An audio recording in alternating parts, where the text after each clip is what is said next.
नमस्कार, मैं संदीप तिवारी। आप देख रहे हैं समाचार निर्देश। आज हमारे साथ स्टूडियो में उपस्थित हैं डॉक्टर अशोक दीक्षित जी, जो कि पंडित श्री राम शर्मा विचार मंच के अध्यक्ष हैं। बहुत बहुत स्वागत है सर आपका। जी नमस्कार। इस मंच का उद्देश्य क्या है? महान स्वतंत्रता सेनानी पंडित श्री राम शर्मा एवं संविधान निर्माण सभा के सदस्य पंडित श्री राम शर्मा जी के बारे में पहले तो मैं ये बता दूं कि इनका आज़ादी के आंदोलन में क्या इतिहास रहा है। महान स्वतंत्रता सेनानी पंडित श्री राम शर्मा विचार मंच का हमारा उद्देश्य है और हमने जो गठन किया ये 2000 में किया। जी। पंडित श्री राम शर्मा जी का जन्म 1 अक्टूबर 1899 उस समय में कस्बा हुआ करता जिला झज्जर, वहाँ पे एक साधारण परिवार में हुआ। पंडित श्री राम शर्मा ने स्कूली शिक्षा झज्जर से पूरी की और उसके बाद हिंदू कॉलेज दिल्ली के अंदर बीए अंतिम वर्ष की परीक्षा को बीच में छोड़कर बाल गंगाधर तिलक जी के रथ को खींचकर स्वतंत्रता आंदोलन में कूद पड़े। पंडित श्री राम शर्मा जी ने 15 जनवरी 1922 के दिन जिला झज्जर, आज के समय उस समय कस्बा झज्जर के टाउन हॉल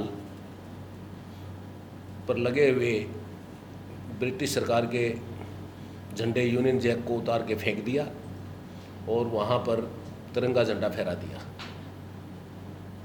उस समय वो घटना पूरे देश में ही नहीं, पूरे हाउस ऑफ कॉमन्स ब्रिटेन के अंदर भी वो अखबारों की मेन हेडिंग की सुर्खियाँ थी और पूरे देश में हलचल और खलबली मच गई, क्योंकि ये देश की पहली घटना थी कि एक नौजवान लीडर होके यूनियन जैक को उतार के फेंकता है और तिरंगा झंडा फहराता है।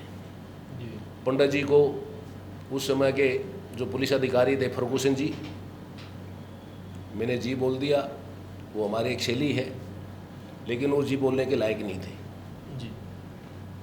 उन्होंने पंडित श्री राम शर्मा को जीप के पीछे बांधकर पूरे झज्जर शहर में घुमाया चारों तरफ और कोड़े मारते रहे।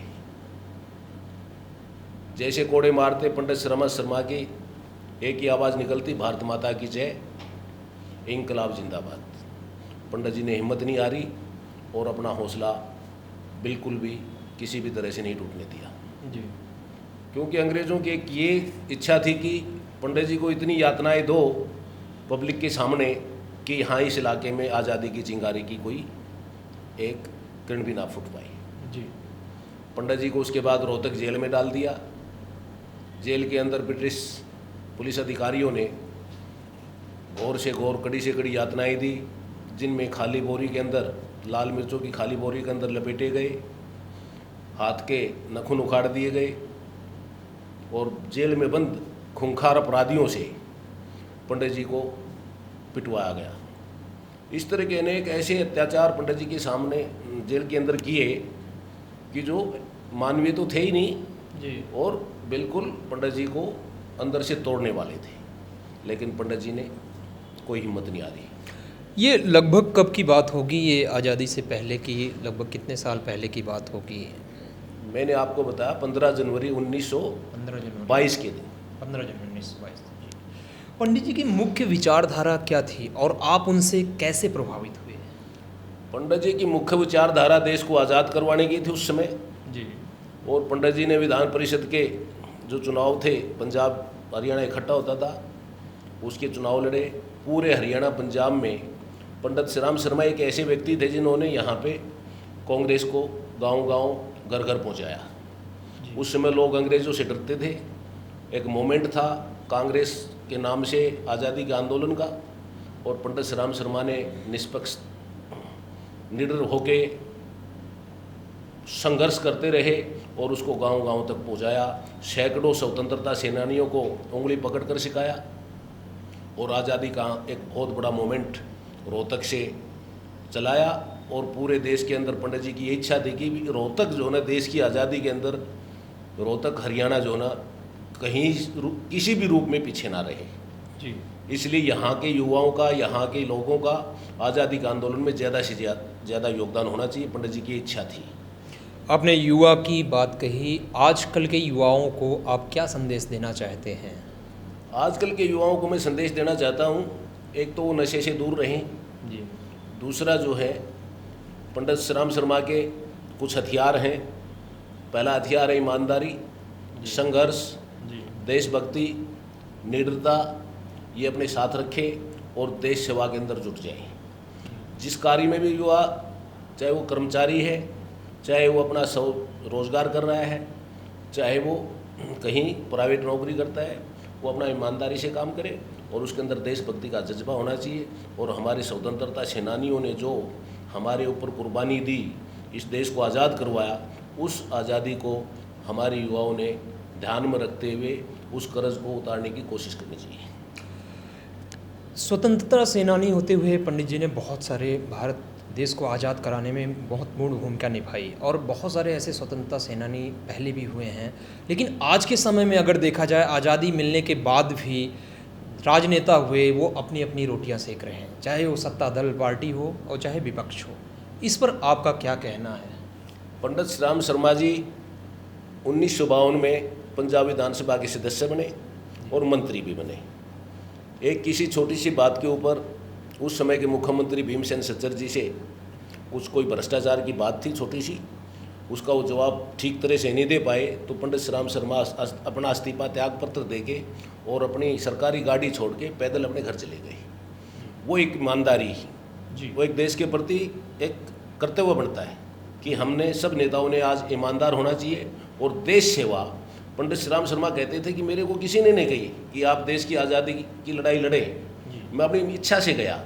तो आज जो भी राजनेता, जो भी किसी भी पार्टी के अंदर कोई कार्यकर्ता एक भर्ती होता है कार्यकर्ता के रूप में या पदाधिकारी होता है, उसके बाद वो एमएलए बनता है, मिनिस्टर बनता है, या वो मुख्यमंत्री बनता है, या चाहे किसी आखिरी ओहदे तक, राष्ट्रपति तक, प्रधानमंत्री तक जाता है, तो उसका पहला कर्तव्य बनता है कि वो देश सेवा उसके सामने होनी चाहिए और ईमानदारी से देश सेवा करनी चाहिए। क्योंकि देश सेवा का जिसके अंदर जज्बा होता है, उसको किसी तरह का देश से वापस प्रतिफल मिले, देश उसको उसके बदले में, उस सेवा के बदले में कुछ दे, वो ऐसा उसके दिमाग में नहीं होना चाहिए। क्योंकि वो अपनी मर्जी से देश सेवा के अंदर गया है।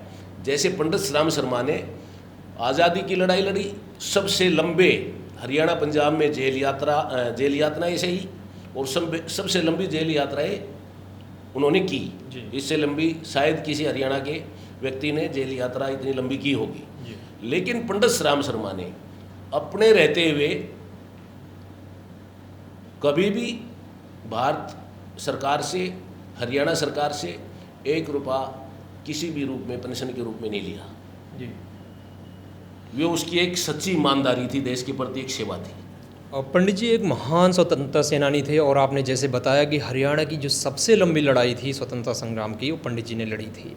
तो आज के समय में देश की हाँ, हरियाणा से ही मतलब कि बिलोंग करते थे। तो आज के समय में राज्य सरकार से या केंद्र सरकार से कुछ प्रोत्साहन या उनके नाम पर पार्क या कुछ जयंती समारोह जैसे होता है, आप जैसे पंडित श्री राम शर्मा विचार मंच के अध्यक्ष भी हैं, तो कुछ प्रोत्साहन, कुछ सपोर्ट मिलता है सरकार की तरफ से? क्योंकि पंडित जी ने बहुत महान कार्य किया, हमारे देश को आज़ादी दिलाने में महत्वपूर्ण भूमिका अपनी निभाई। तो इसके बारे में आपका क्या विचार है? मतलब आज़ादी के बाद और आज की मौजूदा सरकार या इससे पहले की सरकार या उससे पहले की सरकार, जब तक ये आज़ादी के बाद सरकारें बनी हैं हरियाणा के अंदर, केंद्र के अंदर, पंडित श्री राम शर्मा एक पक्षपात के शिकार हुए। पंडित श्री राम शर्मा ने आज़ादी के बाद भी हिंदी रक्षा आंदोलन के दौरान, कैरो मुख्यमंत्री होते थे पंजाब के, उन्होंने हिंदी रक्षा आंदोलन के दौरान उनको जेल में डाला। वो आज़ादी की शायद दूसरी घटना थी कि किसी स्वतंत्रता, इतने बड़े स्वतंत्रता सेनानी को आज़ादी के बाद भी जेल यात्रा करनी पड़े। दूसरी बार इमरजेंसी के अंदर उसको कांग्रेस सरकार ने जेल में डाला। लेकिन पंडित श्री राम शर्मा एक पक्षपात का शिकार रहे। एक छोटी मोटी, एक बड़ी, अब पीछे की जो सरकार है ये अभी मौजूदा प्रधानमंत्री नरेंद्र मोदी जी के कैबिनेट में जो मंत्री सुरेश प्रभु जी होते थे, रेल मंत्री, उनसे मैं मिला था। मैंने कुछ रिकमेंडेशन, कुछ अपना मांग पत्र हरियाणा सरकार को भी दिया था। तो एक सम्मान जरूर दिया है, बहादुरगढ़ में पंडित श्री राम शर्मा के नाम से मेट्रो स्टेशन। अच्छा, बहादुरगढ़ में पंडित श्री राम शर्मा जी के नाम पे मेट्रो स्टेशन बन रहा है या बन चुका है? बन चुका है, लेकिन उसमें किसी तरह का पंडित जी की शौर्य गाथा नहीं लिख रखी, पंडित जी का कोई फोटो नहीं लगा रखा, जिससे वहाँ पे यात्री जाएं और पंडित जी की शौर्य गाथा देख के देशभक्ति की प्रेरणा ले और देश सेवा में जुटने का एक वहाँ से प्रेरणा मिले। वो एक अधूरा है और दुर्भाग्य है कि किसी भी सरकार ने पंडित श्री राम शर्मा को सम्मान नहीं दिया जो उसके पंडित श्री राम शर्मा जिसके हकदार थे, जिसकी कद काठी पंडित श्री राम शर्मा की हम देखते हैं। तो उसके नाम पे ना कोई स्कूल है, ना कोई कॉलेज है, ना यूनिवर्सिटी है, ना कोई पार्क है, ना किसी तरह का कोई लाइब्रेरी है, ना किसी तरह के कोई संस्थान का नाम है जी। क्योंकि ये पंडित श्री राम शर्मा के साथ बहुत पक्षपात है और उस पक्षपात को हम महसूस करते हैं। और बार बार हर जयंती के ऊपर पंडित श्री राम शर्मा की 1 अक्टूबर को झज्जर में, रोहतक में हम जयंती मनाते हैं, जिससे युवाओं के अंदर, लोगों के अंदर देशभक्ति की प्रेरणा जाए। पंडित श्री राम शर्मा के विचारों का हम प्रचार प्रसार करते हैं, जिससे लोगों में देशभक्ति आए और वो प्रेरणा मिले। लेकिन फिर भी सरकार इसके बारे में किसी तरह का कोई ध्यान नहीं दे रही है कि पंडित श्री राम शर्मा को सम्मान दिया जाए जिसके पंडित श्री राम शर्मा हकदार है। आपने इतना बहुमूल्य समय हमारे स्टूडियो को दिया, आपका इसके लिए तहे दिल से शुक्रिया। तो ये थे हमारे बीच पंडित श्री राम शर्मा विचार मंच के अध्यक्ष डॉक्टर अशोक दीक्षित जी।